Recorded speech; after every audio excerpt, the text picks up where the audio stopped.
Welcome to the Suffolk Agricultural Association virtual breakfast briefing. My name is Bill Baker. My day job as a farmer, but I also am the current chairman of the Suffolk Agricultural Association. Thanks for Scrutton Bland and Fram Farmers for their contribution to this morning's meeting as well. This meeting will be recorded, so and will be available through a link on the SAA webpage thereafter once it is ready. Today we'll be hearing from the Secretary of State, Therese Coffey, Julia Pryke of EDF Energy, and Dr. Zoe Leach and Jack Dill from Scrutton Bland. I ask you please for any questions that you have throughout be submitted through the Q&A button at the bottom of your screen, and we will try and answer as many of those after each presentation and maybe at the end of the session as well, should we have time to do so. We aim to finish sharply at 10 o'clock. And just to say that last year we held an in-person conference at Trinity Park, which was extremely well received.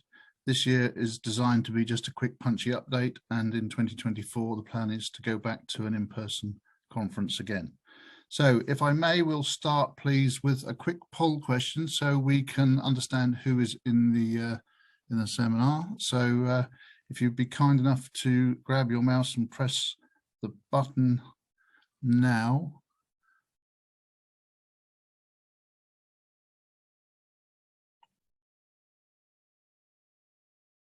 If you've all had time to quickly answer that, I will ask Rachel to give a quick response as to who is on this call. A lot of farmers, that's what we want to see. Excellent. And all, of course, everybody's welcome too. But okay, thank you for that. Moving on, and I'll start with an apology. We had hoped to have Secretary of State Therese Coffey here live to answer questions. Time has not allowed her to do that. She has given us a piece to video, so we will watch that now, please. Pleasure to join you today in this way, rather than being with you in person. I appreciate you had the AGM just a couple of days ago, where I'm sure preparing for the Suffolk show will have been at the forefront of people's minds. I'm very conscious, I'm a Life Vice President of the Suffolk Agricultural Association, about pulling together all the different issues which we are facing right now, as we want to make sure that not only in Suffolk, but across the country, that we continue to feed the nation. I'm conscious there's a lot of change happening. We're going through that agricultural transition. And of course, farmers in Suffolk are at the forefront of knowing how to try and handle the challenges that the rest of the country is starting to see, like water supply. That's why the last time I was in DEFRA, I was delighted to pull people together, and we came up with the Felixstowe hydrocycle, which is now bearing fruit. And that we need to continue to work and innovate, as I've seen firsthand with Suffolk farmers. So thinking through also the impacts that have happened in the last year, whether that's been about avian influenza. We did make some changes to the compensation scheme, but we need to be ever mindful about some of the issues of biosecurity that many of you face. I'm also very conscious of the amount of outdoor farming that happens in our fair county. Many of you know that I will have interacted with a lot of farmers in my time as the MP for Suffolk Coastal, and most recently, just before Christmas, I was pleased to get a roundtable together, thinking through, which did inform some of my considerations as we took forward ELMS and the proposals that we came out with at the end of January, as we not only managed to get on with the standards that we said that we would bring into place, but actually had in total 6 new SFI standards. I'm very keen to continue to hear from you farmers directly. I will be at the show in May, looking forward to that very much, but to feel free to contact DEFRA, to contact the RPA with some of your thoughts on where some of what we are proposing is working and where some of it could be even more enhanced. I want to make sure that we have that partnership so that we continue to make sure we have not only the environment at the forefront of the mind of DEFRA, but very much food production and food security. We've already tried to make sure that we have that working hand in hand, focusing particularly on the incentives about how we do more about soil health, also in aspects of the slurry grants, And we know that in East Anglia in particular, we do have a particular challenge on slurry storage and ammonia and what the impact that has, not only on air pollution in terms of secondary PM 2.5, but also how that can end up getting integrated into the soil and therefore bringing us issues in terms of water pollution. So there's a lot to be doing. There's a lot. I know that you'll be out in your fields as well, making those considerations about what next to grow, or indeed about the restocking challenges. But I'm looking forward to hearing some of the outcomes of the seminar today. And indeed, as I say, looking forward to seeing many of you at the show in May. Thank you very much. So I would encourage you all, those of you who have questions that are unanswered, to enter those into the Q&A, and we will summarise those and make sure that they land back on the desk of our Secretary of State, because, yeah, I'm sorry we can't ask those questions directly of her today, but I will give you the undertaking that any questions that you do raise will go back to her office.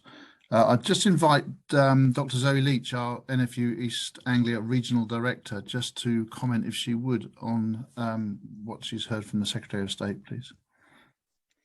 Thanks, Bill. I mean, obviously, it's very good of Therese to take the time to give you some of her thoughts, particularly related to the region. She's clearly spent a lot of time with individual farmers, and she understands some of the issues. But clearly we have a lot of challenges with not just DEFRA and not just the head of DEFRA, but also all government departments in trying to understand the situation that farmers are experiencing and what we need from them in order to be able to continue running profitable businesses. She touched on a few things, and I'm very pleased to hear that she talked about avian influenza compensation, because that was as a direct result of NFU lobbying, bringing that forward and making more sense of it. It wasn't ideal, but it was better than this original situation where half the birds or more were dead before they even looked at compensation. She also talked about elms and the 6 standards they brought forward, which again, we lobbied quite hard for, because agricultural transition is ramping up, and clearly time is running out, and they need to get these things out, and they need to get people involved in the schemes, which there's still a hell of a lot of work to do, which clearly I'll talk about in a bit. But as with any government department, NFU has to work with all individuals, not just who's at the top. We spend a lot of time developing relationships with individuals at all levels, developing policy and providing evidence. That's the key for us, is ensuring that we have the evidence to provide to these people so that they can make the right decisions. And we'll continue to do that. And I would also encourage any member to contact Therese, make the effort to attend the Suffolk show, and try to see her if you can, because the more that they hear from farmers, the better the message will land on any given topic. Thank you, Zoe. Yeah, so get your keyboards ready and ping those in on the Q&A button, if you will, while we move on. I'm pleased to welcome Julia Pike. Julia has many years' experience advising infrastructure projects around the world. She joined EDF Energy, I think if my Google search is correct, Julia, in July 2017 to advise on Sizewell C and other major projects. And we look forward to hearing your presentation, please. Thanks, Bill. So I'll talk a little bit about where is the project, but mostly we should focus on what can the project do for farming in Suffolk, given that we are talking to the Agricultural Association. As we recognise that it takes a very long time to consent to a project like Sizewell C, but we have now got consents, and we're now, as you will have seen if you're near the site, started to clear the site. And we're now in a position to really start getting it going. So good things about it: it will bring around about 1.5 billion of economic benefit to the region during construction. In Hinckley, we've seen that is actually been hugely outstripped already.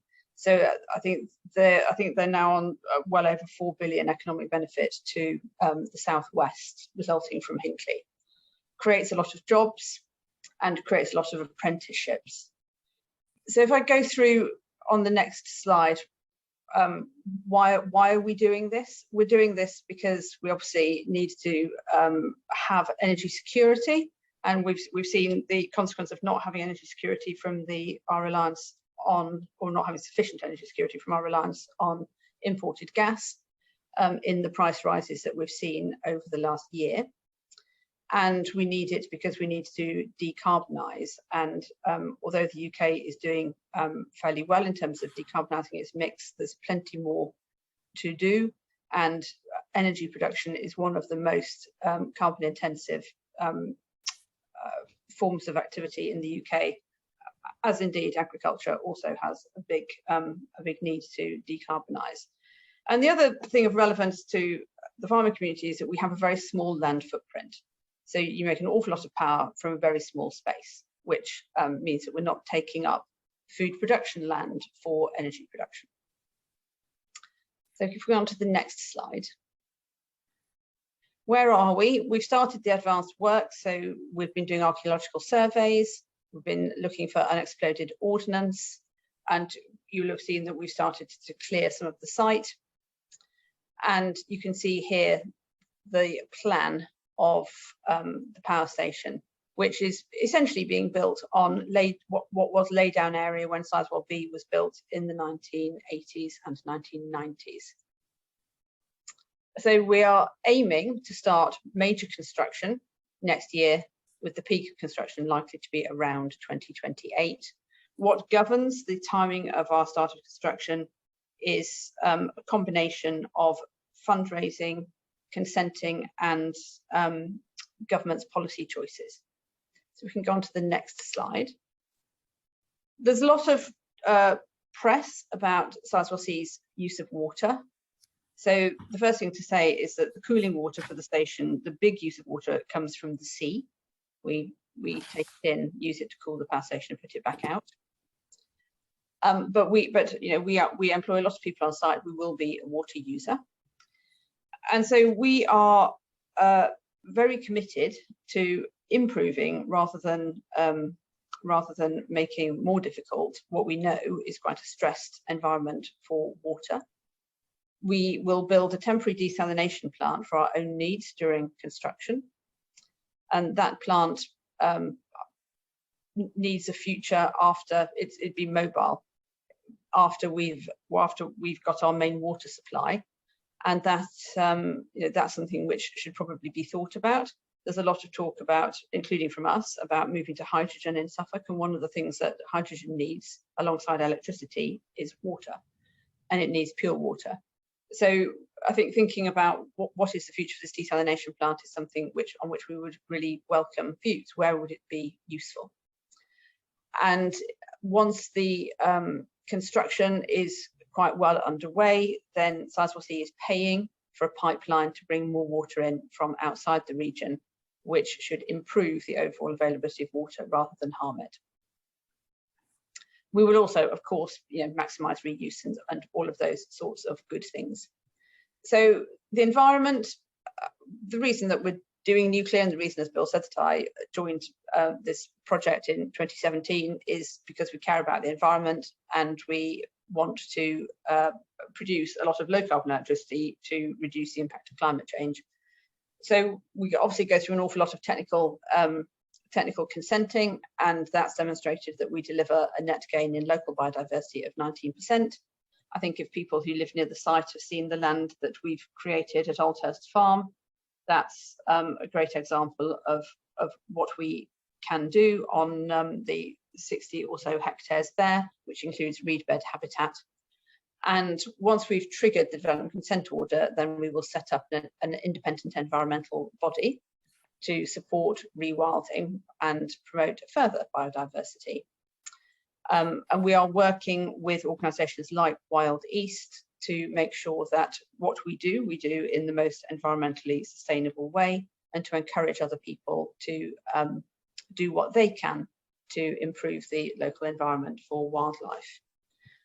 So we've made a series of pledges to the local community, who we know includes an awful lot of the farming communities, which is to minimise disruption, to invest in local employment, education and skills, including 1,500 apprenticeships, We will look for as many of those to be for local kids as we can, and of course older people in the workforce who want to come in and start learning either construction or nuclear or support skills. We'll support the growth of the local economy, including measures to support local firms getting work on the project. I think if we can twin people up with businesses in Somerset, you can see that there is huge opportunity for local businesses, including local farmers. We have a lot of people to feed. At peak, we will have thousands of people on the site, and we will need to be buying food locally with which to feed all of these people for a long period of time. And then, of course, the station will run for 60 to 80 years together with its neighbour, Sizewell B, which we hope will get a life extension. So there is an awful lot of need for supply of food to the site. And we will be committed to buying as much local food as we can. We're going to transport as much of the construction material by rail and by sea as we can, significantly reducing HGVs on the roads. And we will, of course, respect the heritage coast and minimise our impact on RSPB minutes near the National Trust, Dunwich Heath and Leiston Abbey. And a nuclear power station site looks quite big when you're constructing it, but then it really shrinks down. I don't know if people have mostly visited the Sizewell B power station, but that's a very small site from which to make 3% of the nation's electricity. So Sizewell C will be twice the size. It's going to make 7% of the nation's electricity, but it's going to do so from a site which is, roughly speaking, twice the size of the Sizewell B site. So it will look bigger during construction, but then it will shrink back down, and we're committed to return the contemporary construction area, or the laydown areas and so on, to a standard which is consistent with the AONB following construction. And in fact, I think we're quite committed to turning it back into more appropriate state than some of it is today, and turning it back into sandlings. We will remove the accommodation campus and the caravan site and the park and ride sites and the rail extension and the freight management facility once we finish construction and restore that land. We'll support the tourism sector to offset the impacts from construction through the provision of a tourism fund. Interestingly, again, if you look at what's been the practical impact in Somerset, we know people do worry a lot about the impact on tourism. The impact on tourism, including in the area very local to Hinckley, has been positive. So that could be because the figures reflect the fact that there is year-round occupancy in some places, but the statistics show us that the impact is in fact positive. It's also very interesting to look at. I mean, obviously I'm biased, but I think the site's actually very interesting to visit.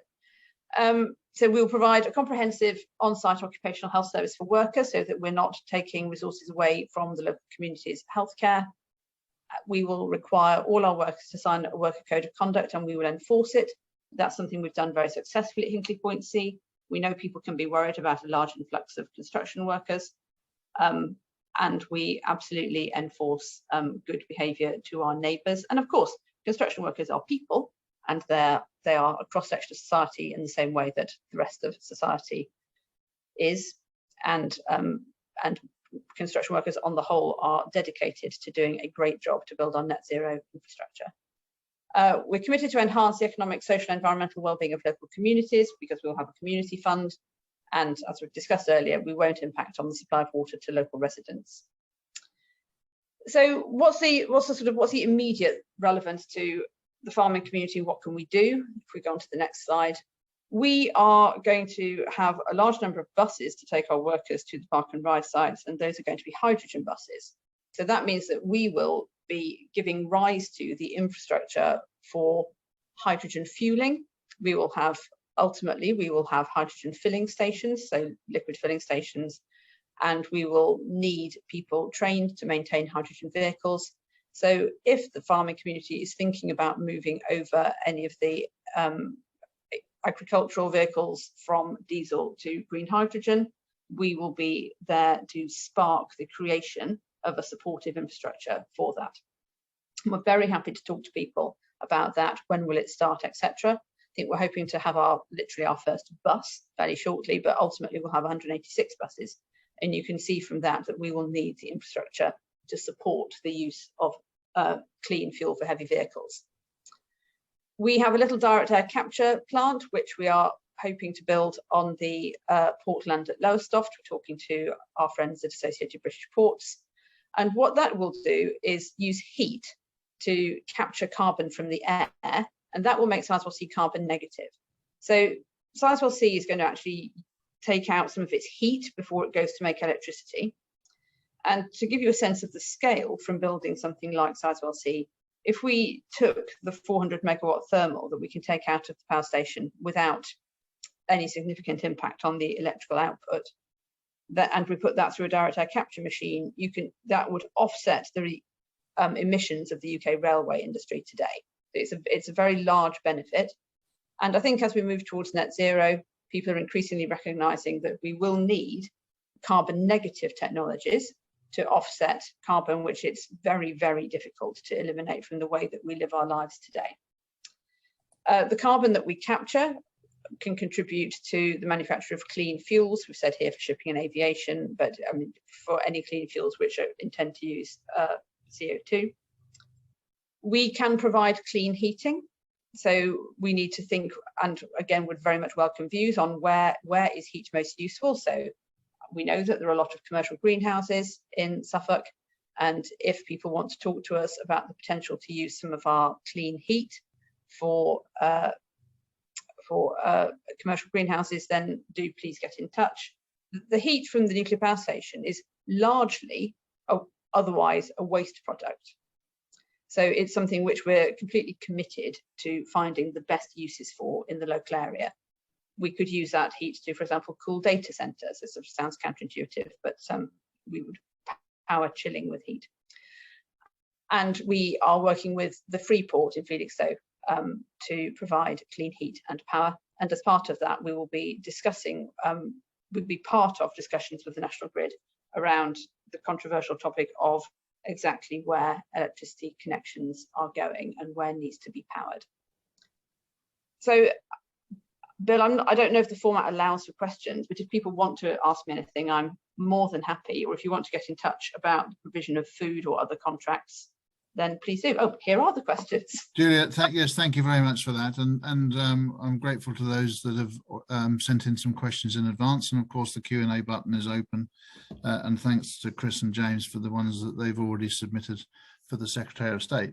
So we'll go through as many of these as we have time, but thank you for your presentation. The scale of the project, I think, is hard for us all to comprehend, but I'm grateful to you for showing some of the opportunities that the project will mean for the residents of Suffolk.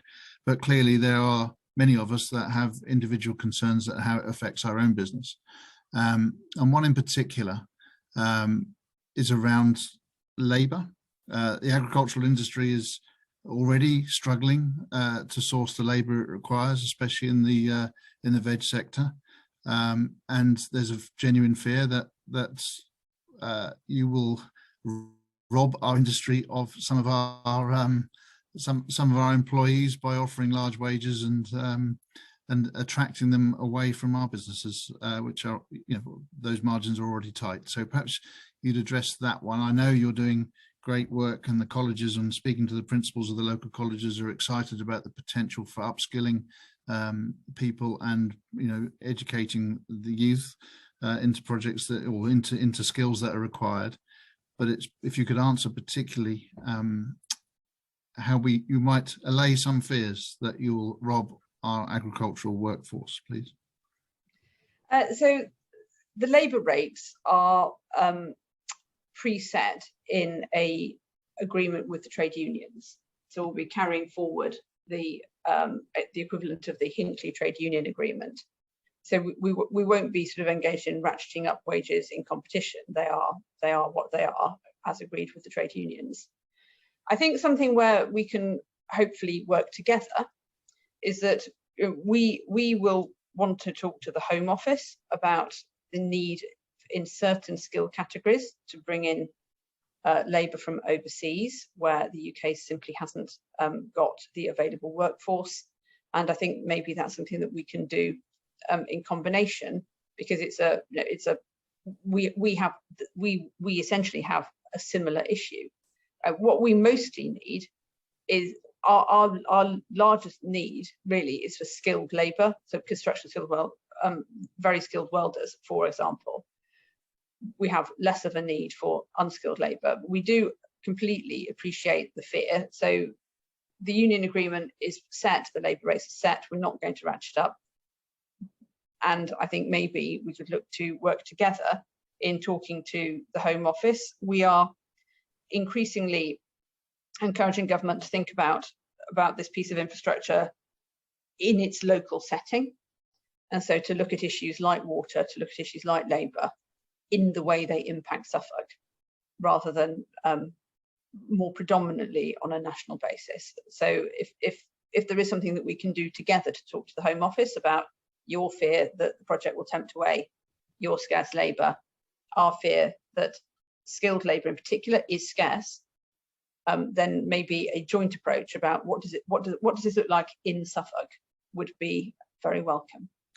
I think that'd be quite useful, and I would challenge you on the use of the word skilled labour. We've often been quoted as an industry that needs low skilled labour. It needs a huge amount of high skilled labour in today's world, and yeah, so that's a very good challenge. And if there is anything we can do to work together on common upskilling courses for people, if there are things that we can do in our work in funding a lot of skills training, etc., which are useful to you. I'm not suggesting we have agricultural skills, but if there are skills in common, then skill needs in common, then again, we should work together.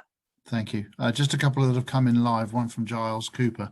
Rehydrogen, would you consider creating your own from local livestock slurry sources, etc., or extracting from the ammonia? So we think that we will be the first mover in Suffolk on a big use case for hydrogen, and we think that our use of hydrogen will give rise to somebody coming to make hydrogen.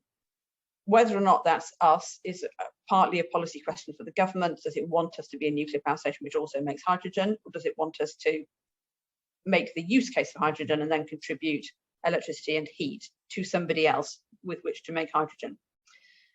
So I think the answer is that we will spark the creation of hydrogen. Whoever wants to make that hydrogen, if not us, will come and talk to us. And again, that's a really good idea. It's something that we should do together. Other things we should do together is we will have at some point thousands of people working on site. We'll have a lot of food waste. We need to make sure that we contract with our caterers to make sure that the food waste can go into anaerobic digestion, which means really basic things like make sure there's no metal cutlery in our canteens and so on. So use of bamboo, that sort of thing. So again, that's something that we would again welcome people talking to us about, is not only the provision of food at the front end, but what to do with the food waste at the back end. Thank you, Julia. And another one, a quick question. You talked about Sizewell B having its life extended. Do you know exactly how long that's likely to be for? Sizewell B is likely to apply for a 20-year life extension. So at the moment it would stop in 2035, but it applies for a 20-year life extension in 2055. Thank you for that. Will biodiversity net gain credits be required for the project? I don't think they will. I think there's a different monitoring scheme, but it's a very good question, and I will take it away if I can and come back to you after the session. Thank you for that.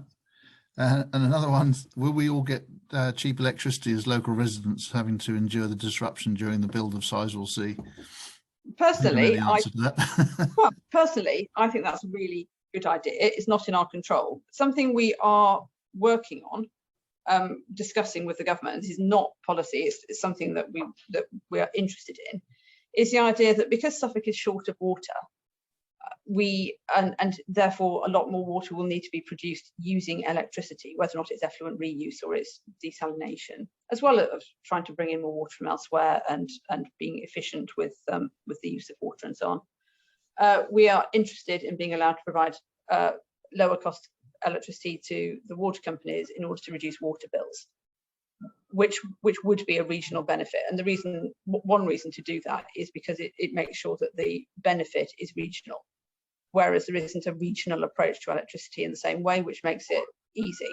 So I mean, I'm really in favour of reduced rates for electricity for people who have to endure the disruption. And we're very well aware that you've not just got Sizewell C, you've also got quite a lot of onshoring infrastructure in prospect for offshore wind. So that is something which we talk to the government about. It's easier, and with the world the way it is, to look at that for water bills. So we are very alive to the idea that people who bear the disruption should achieve the benefit.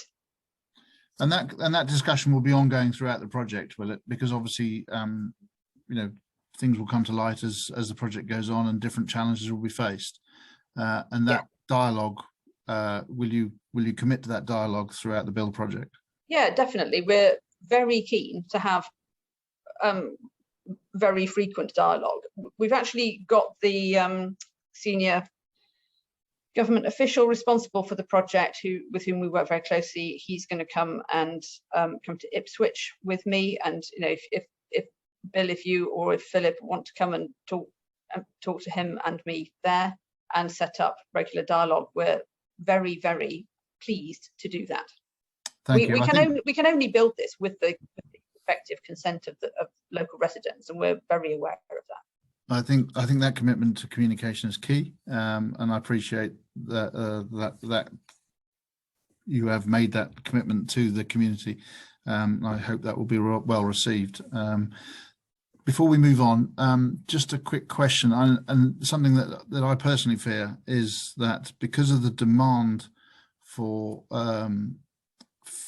materials is massive, that any infrastructure projects that anybody in the community might want to do will face a serious uplift in cost because of the demand that will be put upon the build. And so we will suffer indirectly through the prices we're paying for materials because of the demand from Sizewell C.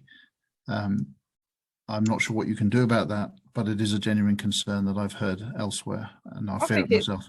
I think it's a very valid concern, and I think it's something which I don't want to always sound like we can't do stuff, but we are building a power station is a creation of government policy. What we can do is talk to the government about ideas such as, are we in some instances allowed to oversize our own order if there's a need to get materials for a specific project, specifically in Suffolk, where you would otherwise face shortages, and we have obviously enormous purchasing power.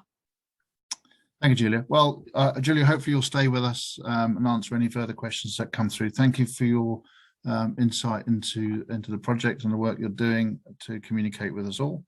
I'm now going to move on, if I may, to introduce Dr. Zoe Leach. Zoe is the NFU East Anglia Regional representative and does huge work on our behalf in the agricultural community, representing £3.4 billion our industry is worth in East Anglia alone. And I'll look forward to hearing your presentation, please, Zoe. Thanks, Bill. Got a lot to sort of cover, so I find it incredibly difficult to just talk for 10 minutes anytime I do a talk, so I'll crack on. Thank you. Clearly, the biggest thing that NFU is dealing with at present is the biggest agricultural reform since the war. I'm not going to go into too much detail because hopefully people will know all of the schemes that are available within ELMS, but there has been an immense amount of work going on within NFU at HQ level and at local level, trying to encourage farmers to get involved in the development of these schemes with DEFRA. We are hoping that all of them will be available by 2025, including all of the SFI standards. Some may well say that that's still too late. But for us, the important thing is making sure that the standards, when they do come out, are fit for purpose and are available for people to actually use in a constructive way to help their businesses. There's also the Farming Equipment Technology and the Farming Transformation Fund. The Farming Equipment Technology latest round has just been announced in the last couple of weeks, hopefully with some useful things in there for farmers. But again, any feedback from people in terms of what's available and what isn't is always useful, because these schemes will continue to develop as we go ahead, and we need to feed into that in terms of what's valuable and what isn't. We basically had some very useful wins in terms of the lobbying that we've been doing. We made sure that the offer was available before 2024, as we quite rightly said. That would have been too late for many in terms of the ELMS schemes, and has been increased for 2023. So effectively what we have is the 6 standards that Therese mentioned, rather than the original 3 that they planned to release. Options also not bundled, so there's a lot more flexibility in there, particularly under countryside stewardship, where people can pick and choose what standards are relevant to them and stack them. We've also now got support for integrated pest management and nutrient management, which is good, and an increase in the payment rates to reflect the rising costs of inputs for people. Still not perfect, still issues with income foregone, but obviously we're doing what we can to try to improve that all the time. We've secured rolling application windows and frequent payments, which obviously will prevent stacking of applications and delays, so that's good news. And also the trouble is that what we found is those that are already involved in the schemes will probably stay because they get it, they understand it, but we've still got a lot of farmers out there who aren't really sure, who are kind of hanging back, not getting involved. And there's a lack of understanding in the wider farming community about delinking in particular, with BPS going, the impact that that's going to have. And time's ticking. We really don't have that much time. So we're trying really hard to get DEFRA to communicate, to get as much information out as possible, and to make sure that that information is relevant and useful. And for those that are still not really sure about ELMS, we've got a member meeting on the 22nd of March to try to bring some of that stuff out. And DEFRA are also planning more roadshows with us and other organisations that will be regionally focused to help people get engaged and help them to understand the whole situation better. The other issue clearly is related to food chain resilience. We're only 60% self-sufficient, having fallen from over 75% in the mid-80s. And why is that important? Well, obviously, as we are recently experiencing, when things happen globally and there are issues related to war, weather, or whatever, we struggle to get the products into this country. And I hate to mention the B word, but also Brexit has had an impact, because it's easier for companies operating in the EU to just move stuff within the EU rather than bring it into this country, which is why we're seeing some of these issues. And we have some of the highest standards and the right climate to produce food here. So why aren't we? Well, clearly supply chains are failing. We've already seen it in the pig sector. We're still seeing it in the egg sector, dairy, potatoes, and now horticulture, particularly salad crops, where growers warned government what was going to happen because of a rise in input costs and inflationary pressure, and government and retailers, who are also part of the issue, failed to react, which is why we're seeing what we're seeing today. Unfortunately, the Secretary of State does not recognise that there is market failure, despite being told at the NFU conference by Minette Batters that there was 1 billion less eggs available on the market last year. She is point blank refusing to accept market failure, and also to use the powers that the government put in within the Agriculture Act to intervene when issues occurred. And this is something that we are pushing really, really hard on to make them move, because if they don't, we're going to see more of the images that you see there.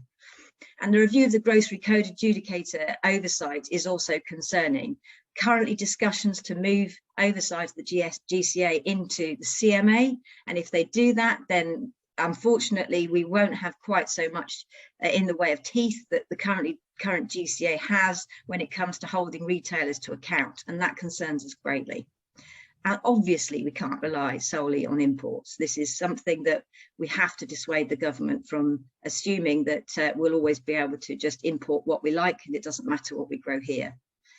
However, some positives. Rishi has committed to an annual food security summit. Met with him face to face just before Christmas, and that will be happening, I understand, later this year. We've developed a member toolkit to help with supply chain negotiations for those who are having to have these difficult discussions with people that they supply in terms of cost. And we're calling for a review of further supply chains, particularly on eggs, and for the results of others. And we understand from Mark Spencer that the results from both dairy and pig supply chain reviews will be imminent, although that's an interesting word that they often use, which could mean anything. But we will again keep pushing for that.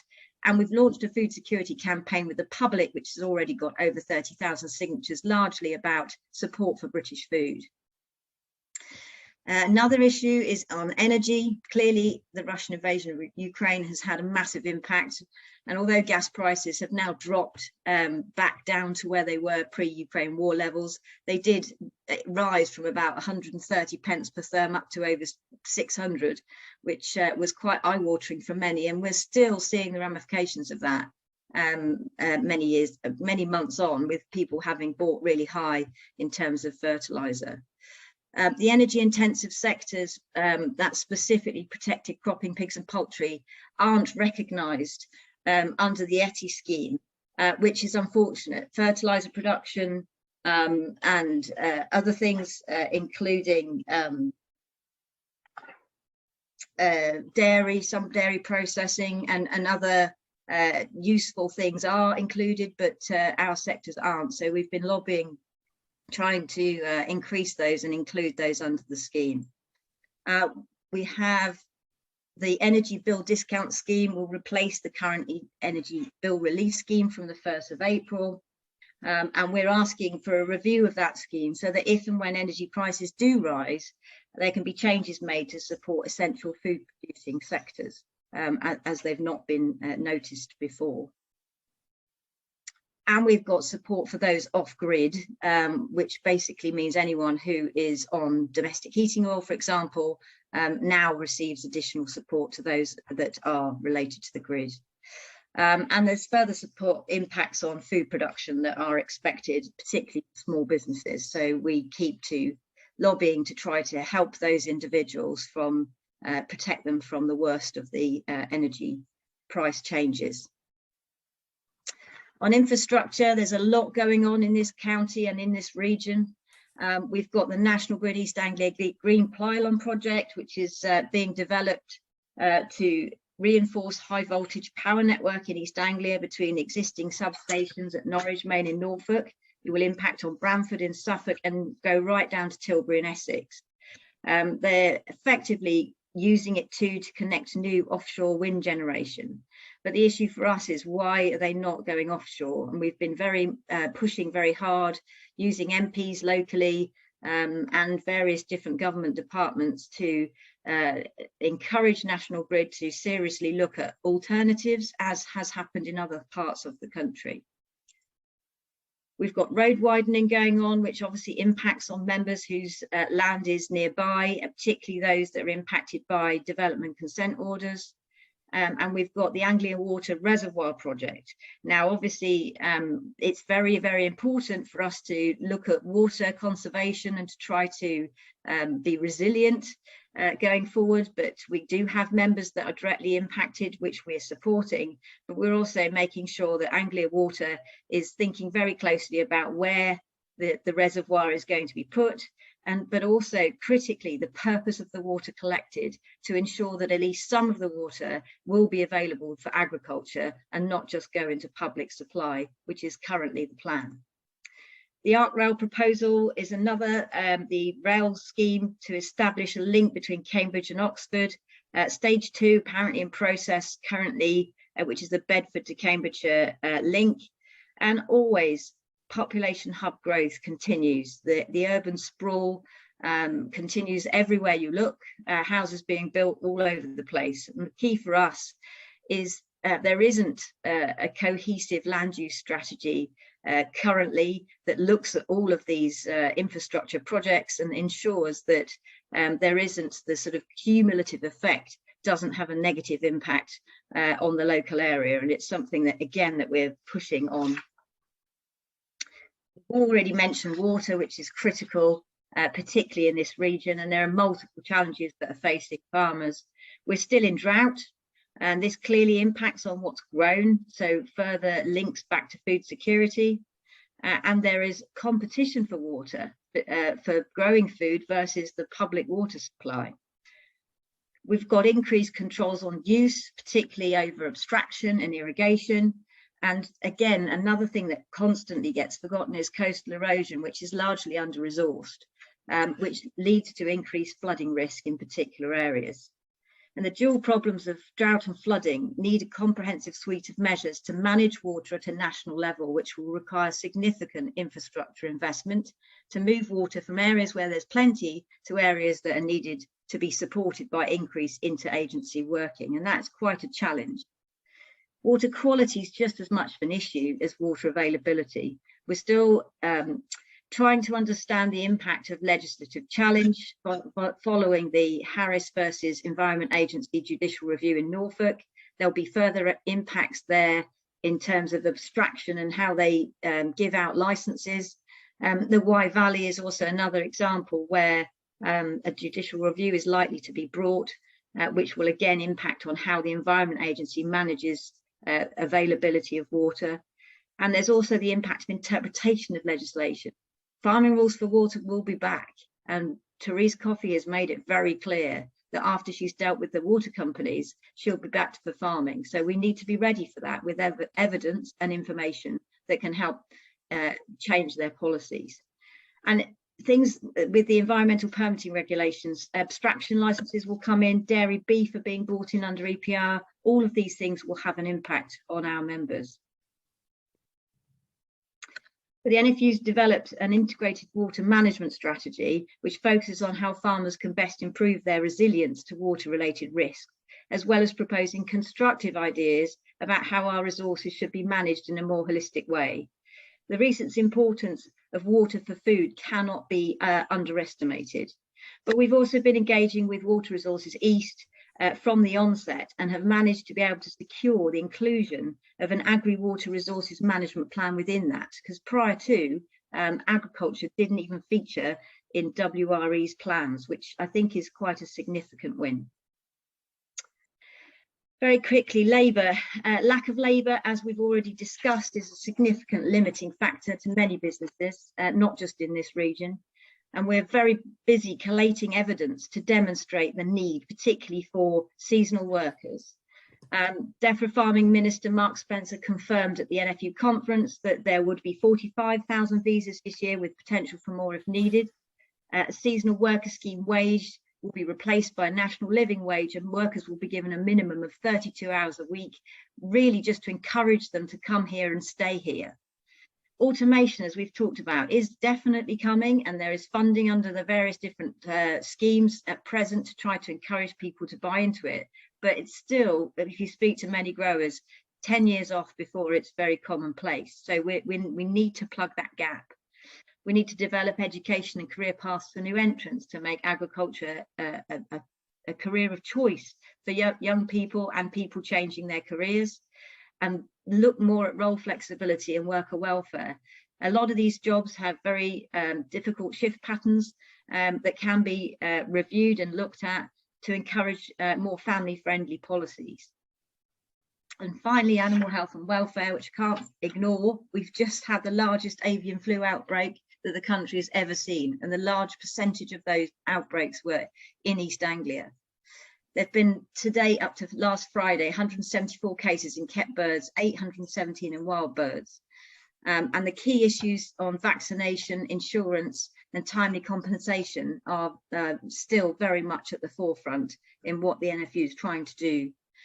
DEFRA involvement, we have ensured, has remained constant. There have been 7 ministerial roundtables. The last one was earlier on in the week. And Lord Benyon has committed to a 2023 action plan on how to deal with avian flu and to prevent the sort of scenes and the experience that individuals have had to go through this year and during the last year. We're involved in the vaccination task force, trying to bring forward vaccination as quickly as possible. Sadly, it doesn't look like vaccination will be available until next year, which hasn't gone down well with turkey producers. But it's clear that any vaccination that comes forward has to be effective, and it has to be made legal, because at the minute there is no legal support for vaccination. And we've worked really hard with APHA developing a biosecurity photo book that effectively highlights very good and not so good biosecurity, and the members have been very candid and open. So it is gated for members to look at, but hopefully will help some of those individuals just see what is out there, what ideas that they can use, what looks good, and perhaps where they can improve. We've got animal welfare regs on transport being updated for all species, and we're heavily involved in those discussions. Animal welfare labelling keeps coming back, and we're trying to push back on it. We're hopefully, we understand there's some positive news coming on that. There's the animal health visit that's free under ELMS, and encourage anyone who has livestock to get involved in that. And we're still dealing with the biosecurity threat of imports, because although Therese Coffey mentioned the importance of biosecurity, they've still done nothing on imports coming into this country and checking, other than the odd ad hoc check, which clearly has identified lots of illegal stuff coming into this country. So they need to do more on that. And sadly, animal rights exposés continue, and we deal with those as and when they occur. And that is it. Sorry, it's a massive run. Well done. Thank you for rattling through that. There's some questions come in, and I would say on behalf of the farming industry, thank you for the work that you do. And you can see from your presentation just how varied it is. I think the frustration, and it links back perhaps to some of the questions that need to go back to the Secretary of State, is the sort of hands over the ears mentality of government officials, that we call it, you can see it coming, there's denial, and then by the time they wake up, it's too late, and businesses have gone out of business. Sectors destocked. Look at the pig industry. I know something close to your heart. Eggs, you could argue veg and fruit now as well. And it must be enormously frustrating for the NFU, and certainly frustrating for us as farmers, that it takes so long to get a very clear message through and implement change. And that, I think, is probably the biggest issue we face. And hopefully we will be able to get some clear messaging back to the Secretary of State after today, if she's going to watch this. If I may just ask a few questions, we're challenged on time, but thanks for those that have sent it through. A very quick one from James Black on the Farming Equipment and Technology Fund. He's saying that the rates that are set more than 12 months ago do not reflect the recent and huge inflationary impacts of the cost of the equipment. Is this something the NFU is pressing DEFRA to look at? Yes, and as I mentioned before, we have had some price increases that have been brought through that reflect the fact that when they originally quoted for various different pieces of kit, it was based on completely outdated prices. So it's something that they are aware of. There is only so far they are willing to go in terms of increasing the amount that they want to spend on various different things. And of course, with a lot of these schemes, they're grants, so you don't get the full 100% for them anyway. It's a continual discussion that we're having with DEFRA, because to encourage people to get involved in these schemes, you have to make them realistic. Otherwise, people just won't go near them. Okay, thank you. And one from Chris, will the NFU be asking questions of the government about protecting and delinking water abstraction into reservoirs from summer abstraction? There's a business that only abstracts during high water flow in the winter. If we've had that, I'm not sure we've had that this winter. Yeah. Surely it would not make sense to cut our abstraction licenses by the hinted 60% in Essex. Yeah, I mean, it's not something that I can, that's something I can take away with me. It's not something that I know about, although I do know that there were some severe issues this summer when there were some high water events and people weren't actually able to abstract from the rivers into their reservoirs because the Environment Agency couldn't sort themselves out. So there are issues there, and I think we should be being able to access water when it's available and effectively storing it where we can, and it needs to be quite sensible. So I'll take that one away with me, and I'll get Kelly Hewson-Fisher, who's our water specialist, to come back. Thanks, Zoe. And another one that reinforces my comment that from James, we need immediate intervention in the dysfunctional supply chain, not imminent reporting back. What additional pressure can we as local farmers do to improve the NFU voice to get this message over? So social media has actually been very effective in highlighting the issues. There has been a sustained amount of media coverage since just before the NFU conference in terms of the failing supply chains. But even with all of that, government is still refusing to accept that there is an issue that they need to play a part in. I find it quite incredible that we have effectively food rationing going on out there, and yet people are saying that it's just a blip because of the weather. We have been telling the government for, and as you alluded to my previous career in the pig industry, for several years now, that if they don't intervene and if they don't sort out retailers, that there will be food shortages. And that's exactly what we're seeing now. Retailers thought that they could ignore the growers and tell them that, you know, you grow 50% less cucumbers, which is effectively what they did last year, and we'll just import it. But of course now realize they can't do that because the weather was against them. So, you know, it's something that I particularly personally find incredibly difficult to understand, is the fact that we've clearly got a problem and yet nobody seems to want to take any action about it. So write to your MP, get involved as much as you possibly can. Obviously, Therese is Suffolk Coastal MP, so if we can get her out and have some serious discussion, they are far more open to listening to farmers, but we need some credible actions coming out of that. And we've just released our horticulture 10-point plan on Wednesday, basically detailing 10 items that the government needs to intervene to help us with, to ensure that we have a horticulture industry going forward. So, you know, there's a lot of lobbying going on, but there doesn't seem to be much movement from government. So something positive from them would be very welcome indeed. Thank you for that. Hopefully that message will get back loud and clear to the Secretary of State when she reviews this this recording. I'm mindful of time. There are some questions here, and I apologise we won't get time to look at them all. Perhaps we'll come back to them at the end. Obviously the green energy conflict with potentially, certainly when it comes to solar farms and land taken up for solar. Do you think that's going to be looked upon favourably by the government? Sort of links in back to Sizewell really, or is the focus more on nuclear, do you think? I think Therese Coffey is very supportive of solar, from what I can understand. And from a trade body, it's very difficult for us to tell members one way or another what to do with their own land.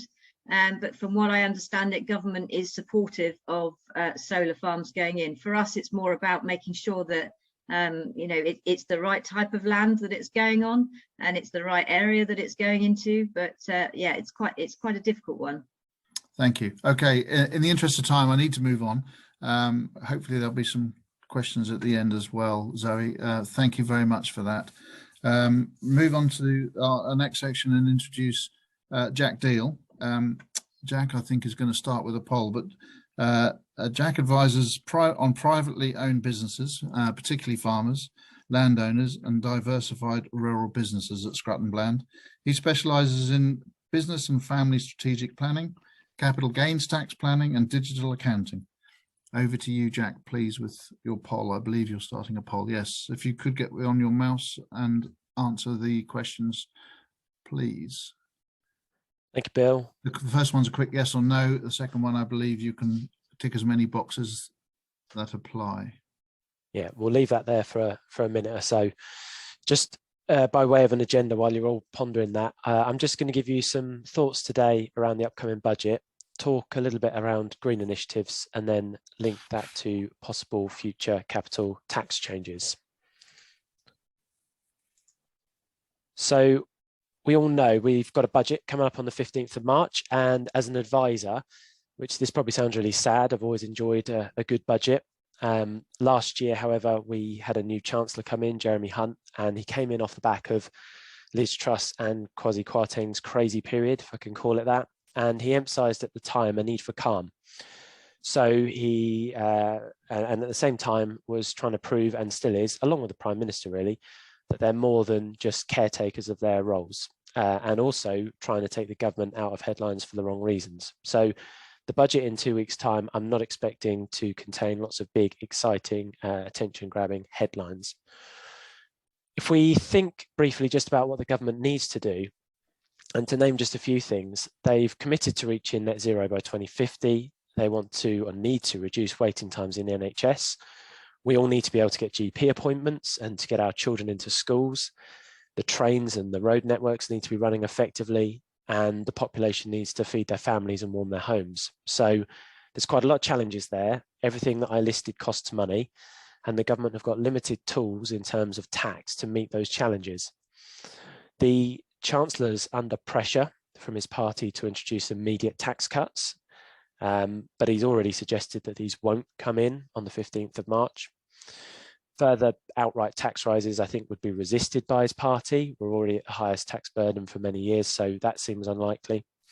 So I think in summary, we'll see some further stealth rises, so the freezing of allowances, some commitments from the government to think about and consult on the big ticket items, alongside some measures to help those who are most in need. So specifically, I think capital taxes, we'll talk about later, but almost certainly they'll be reviewed at some point. We should all know the main rate of corporation tax is increasing to 25% from the 1st of April. Again, the Chancellor's under pressure to reverse that measure, which I don't think he'll do it. But what we might see is a commitment to produce some form of roadmap as to how we reverse that back to former levels. The Chancellor's already confirmed the freezing of fuel duty to mitigate cost of living increases, and I think we'll probably see replacements for the energy support scheme and potentially Rishi's super deduction, which ends at the end of this month. I'd be surprised if we didn't hear something about tax avoidance. The government loves this. They claim that for every £1 they invest in anti-avoidance measures, they raise an additional £18 of tax revenue. So we might see some more targeted inquiries, and we might see more HMRC notices dropping through letterboxes. I think we'll see reference to schemes to get people back into work. You only have to go into your local restaurant to see that there are shortages, and obviously in this sector as well.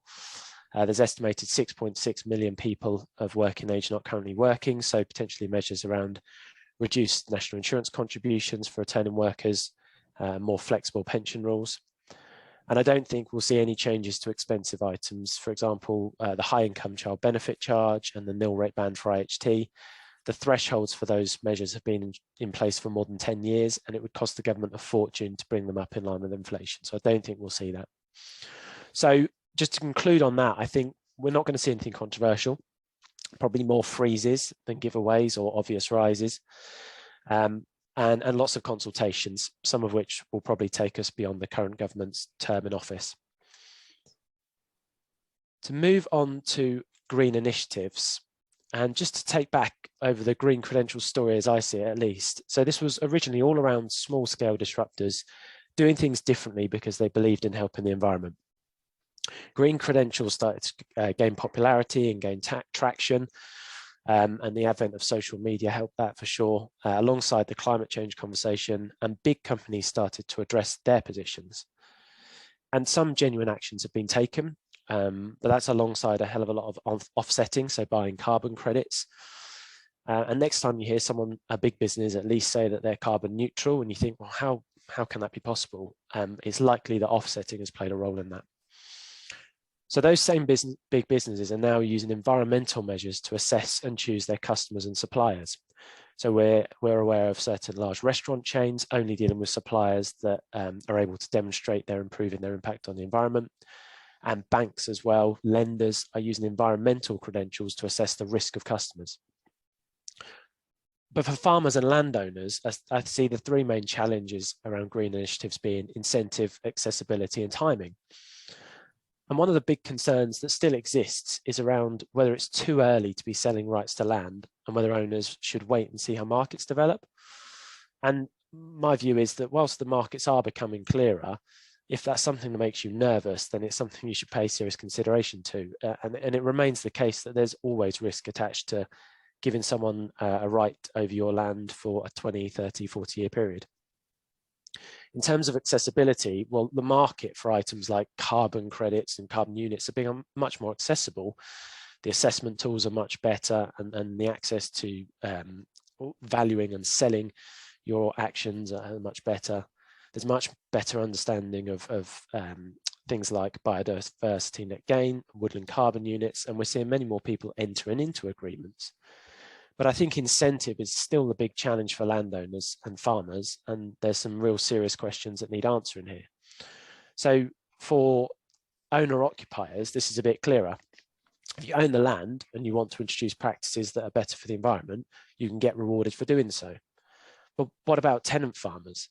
If I don't own the land I occupy, where's my incentive to do things differently? Yes, I can improve the soil and there might be short-term benefits, but long-term, to whose benefit is that?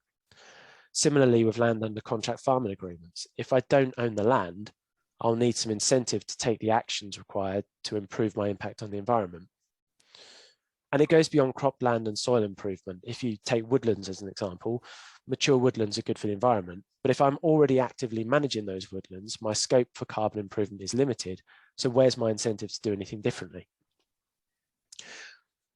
So there's lots to figure out on the incentive point for farmers and landowners. And alongside all of that, the tax legislation needs updating. And Scrutt and Bland did a full run through of the tax treatment of biodiversity net gain and woodland carbon units in our January farming conference. Minor plug, the recording for that is still available on our website. And I don't have time to do the different schemes justice. However, the fact is the legislation hasn't caught up to deal with the schemes. And tax advisors have been figuring out the treatment of green initiatives without much help from HMRC since they started to appear. So, for example, trying to figure out the tax treatment of an upfront payment to sell BNG units to a developer. Well, is that capital or income? It totally depends on the agreement. It seems likely that even if income from, say, BNG or carbon initiatives are taxed as income, they won't be taxed in the same way as farming income, for example, in qualifying for averaging. And looking at capital taxes, there's some scope in the existing legislation for land in a habitat scheme to qualify for agricultural property relief, so APR, but that currently doesn't cover land subject to BNG units or statutory credits. So it's clear there's gaps, and policymakers need to give this some serious thought, particularly as they consider the future of the capital tax regime. So I'm just going to pause at this point and bring up the results of the poll that was launched at the start of my presentation.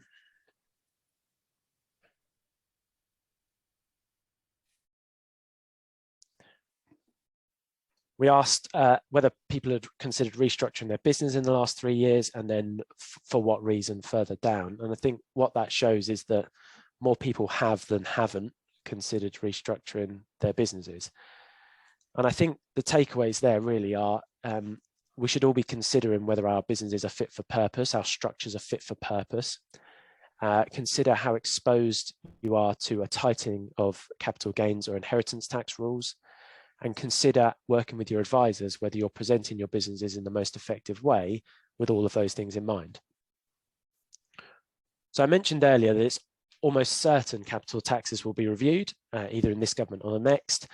And it'll be interesting to see as we lead up to an election next year, what commitments the current government and the opposition make towards this. The capital tax system, it definitely needs updating for environmental matters, and some would argue it needs updating to raise revenue and remove some of the perceived unfairness in the system. Now, it seems unlikely the government would introduce anything before the end of their current term. They're more likely to announce something aimed at the early part of the next term, branded to appease their core vote base. But the opposition could be much more blunt because they don't have that problem. So that's something my clients are really, really worried about, a change in government. Either way, I think we've got a period in which we can plan before any significant changes are made. And we all need to be working together and assessing and looking at what options are available to us. If we just take a minute to think about the specifics and the journey we've been on, most of you will be aware of the Office of Tax Simplification's 2 reports in July 19 and November 20. The 3 main recommendations of those reports were that the bar for business property relief, BPR, was raised to an 80% trading test. It was recommended that the CGT base cost uplift on death was removed, and that capital gains tax rates were more closely aligned with income tax rates. Both of those reports strayed into areas of policy beyond simplification, and in November 21, the government responded to say that they wouldn't be making any changes to CGT or IHT. Now, that delay in responding, 12 months, really allowed speculation to fester that a change was imminent. And that speculation hasn't gone away, and has put a lot of people, made a lot of people really, really concerned. Now, it's obvious to most that there's a mismatch between the current tax legislation and what farmers actually do with their land. And there's limited incentive within the capital tax system to do things differently. The reliefs are yes, no, and are just publicly seen as good or bad. And if I was advising the government, I'd be looking at how I could incentivize landowners and farmers to make improvements to the environments and to enhance our food production capability through the tax system, rather than just removing the reliefs, which is currently seen as the option on the table. And now, one way this could be achieved is by clearly adding certain environmental schemes to existing legislation. I talked about it earlier, but expanding the scope of APR to include land over which B&G units have been sold and a habitat agreement is in place. And this is really important, particularly if measures to introduce BPR are introduced to make BPR harder to obtain. You're going to need to rely on APR more. I think we can all agree that to introduce an 80% trading test for BPR, just wholesale, would be devastating for many farming businesses. And it would also seem grossly unfair, particularly in cases where businesses have diversified to ensure their survival, but are still at heart farming businesses. And I think I've mulled it over a lot. I think on balance, such a blunt instrument is unlikely, but what I could see is a world in which similar changes are more targeted at those owning land that they don't actively occupy. So take an example where you've got land let to tenants or contract farmed. At the moment, it is possible to achieve 100% IHT relief under current legislation. And on the extreme end, investors are buying land and creating certain structures to protect wealth from IHT. And I think the general public are less sympathetic in those cases, and the change in legislation would be easier to achieve than ones that affect, the core of the farming industry. But whatever they decide to do, policymakers could wrap up changes with some great incentives to landowners.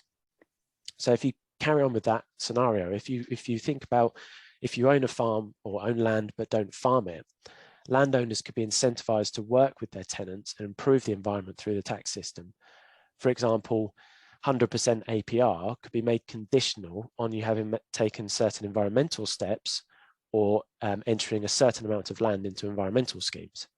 And a move like that would totally shift the land market, because all landowners would have to consider their impact on the environment before they could access potentially lucrative tax reliefs. And for anyone out there wondering, I'm not suggesting that's the perfect solution. I'm just using it as an example of where policymakers could be creative with reliefs, rather than just seeing capital tax reliefs as yes, no, boxes to tick, or good, bad in public perception. And just to pick up on the point around base cost on death, I've had many conversations with clients who actually see the sense in removing this. And it's long seemed perverse to me that you hold on to land until you die with that in mind. And I've seen a few cases at least where that's prevented the passing on of land at the right time, and has prevented that unlocking of the next generation's enthusiasm and buy-in to the business. Simply put, if your plan is to pass land generation to generation rather than sell, then the land's base cost is much less relevant. So to conclude here, and I hear lots of conclusions when I watch and listen to these sorts of things, I hear lots of people say, well, watch this space.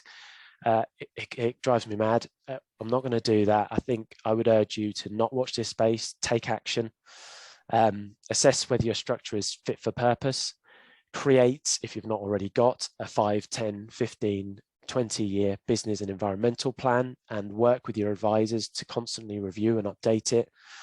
Think about the activities you undertake and whether you're presenting these in the most effective manner, and engage with your local association and industry bodies like the NFU and make your voice heard. Thank you for listening. Thank you, Jack. Apologies for the interruption of my telephone ringing halfway through your presentation. Again, invite questions through the Q&A, please. But we have some already presented here. If I could offer the first one, which is: the agricultural industry in danger of selling its carbon credits too early, or should it wait until the true value is known?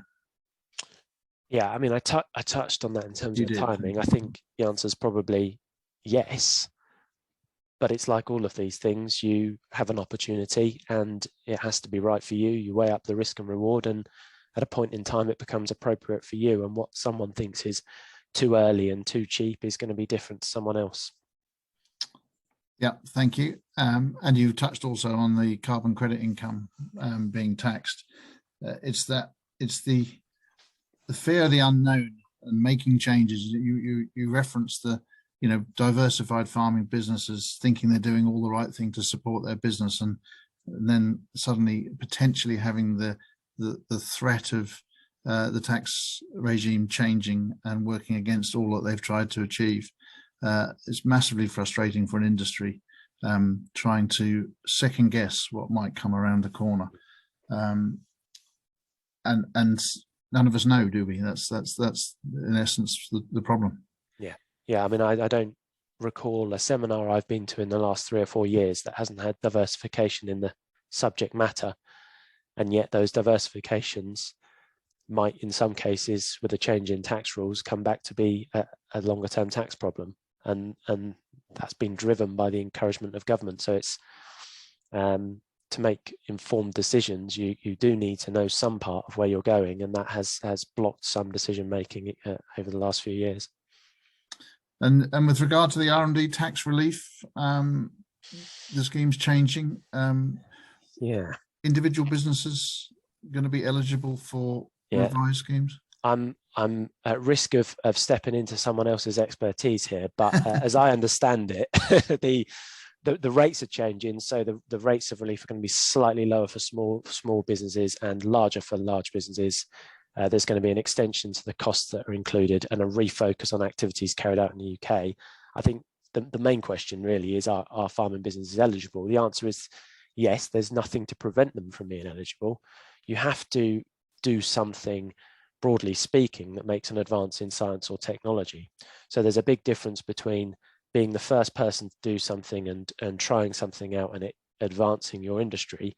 There's a big difference between that and buying a piece of kit that someone else has developed and just putting it into use on your farm. One's R&D, one isn't, and then there's everything else in between. So the one thing I would say is that we're seeing lots more boutique firms write to businesses asking them if they want them to make an R&D claim on their behalf, and we're also seeing a lot more HMRC inquiries into R&D because people have got a bit more opportunistic in trying to exploit the legislation. So my advice would be, talk to your advisors about what activities you're undertaking, ask them for an objective view on whether it's R&D, and be very mindful of making claims that seem a bit, if it sounds too good to be true, it probably is. Probably is. Sound advice. Thank you for that. Here's a good one. Is capital gains tax rollover relief morally acceptable? Yeah, I think I might recuse myself from addressing moral concerns. But I think just to use the question, I mean, if I sell my farm and buy another farm with the proceeds, I think most people accept that not paying capital gains tax is okay. I think if I sell my farm for development values and buy a much bigger farm that I actively farm, people are a bit more skeptical, but broadly speaking would be okay. I think where it's stretched is if I sell my farm for development values and then invest it in, say, a land bank that I rent out or have, do something else with. In that case, I might be able to secure no capital gains tax and no inheritance tax and protecting the future wealth. And I think it's those sort of cases that people are a bit more funny about, and that's within the industry. If you spoke to the man on the street and said, I just sold 1,000 acres for development values and invested it in land, and I'll pay no capital gains tax and no IHT, man on the street would probably think that was pretty wrong. And that's the challenge that the government is battling with, is the industry understanding of the rules and why they're there and why they work, and the public perception of rich farmers and what that actually means in practice. They're totally different ends of the spectrum. So I think there's a place for rollover, but there are probably some easy wins the government can make in satisfying public perception without damaging the industry. I suppose it's a fair criticism also that it distorts the land market. Yeah, I mean, we advise clients around going to market the whole time, and I've had cases where land's being listed at £10,000 an acre, and we say, well, you really want this, it's right for you, so why don't you go in at 12? And they're not even the underbidder because someone's going 13, 14, 15. So yeah, you're absolutely right, Bill. It's a key problem. Yeah, or someone that makes vacuum cleaners. Perhaps I shouldn't say that. Right. Okay. Thank you for that, Jack. I'm going to enter us into the final Q&A. Invite any more questions through there. If there are none forthcoming, then, which at the moment there aren't, I'm going to sum up by thanking you all the presenters for your time this morning. I think it's been actually what we set out to do, which was just a quick punchy update. But of course, there are always going to be more questions to ask than we have time to answer today, but also questions going forward. And I think if I was to link all this together, there's frustration at the speed of change, or lack of urgency from government, reacting to the challenges that we face as an industry, that as farmers, all we really want to do is farm and look after the environment and get on with life and spend less time going through various schemes and picking our way through and putting our businesses at risk for the changes that we make because we haven't implemented them in the correct order, in the correct way, or as Jack alluded to, making those changes and it coming back and biting us in the future or our future generations. So it is a struggle. I'm enormously grateful to the work that the NFU do that fight a lot of those battles for us. I believe we all have a moral duty to support the NFU, both in membership and support the work they do through social media, as Zoe suggested, because that is a powerful tool that we have at our disposal now. But I thank also Julia for coming and presenting what is going to be probably the biggest change on our landscape in East Anglia for a generation, and the work that they're doing to undertake to mitigate some of the impact that will have. And I thank once again, Scrutton Bland, Fram Farmers, and if I may, a quick plug for the Suffolk Show, which is on the 31st of May and the 1st of June, where these discussions can continue, in the future. While we undertake huge periods of change, it is the fact that we can lean on each other and help each other through all this transformation that we're undertaking at the moment. So thank you for your time. Thanks once again to our presenters. And if there are no further questions, just a reminder that once this ends, there'll be a very quick survey, take you 2 minutes, which we would much appreciate, please, if you would complete, and that the recording of this will be available on the SAA website. So if that's it, I will bid you all farewell and please fill in the survey. Thank you very much.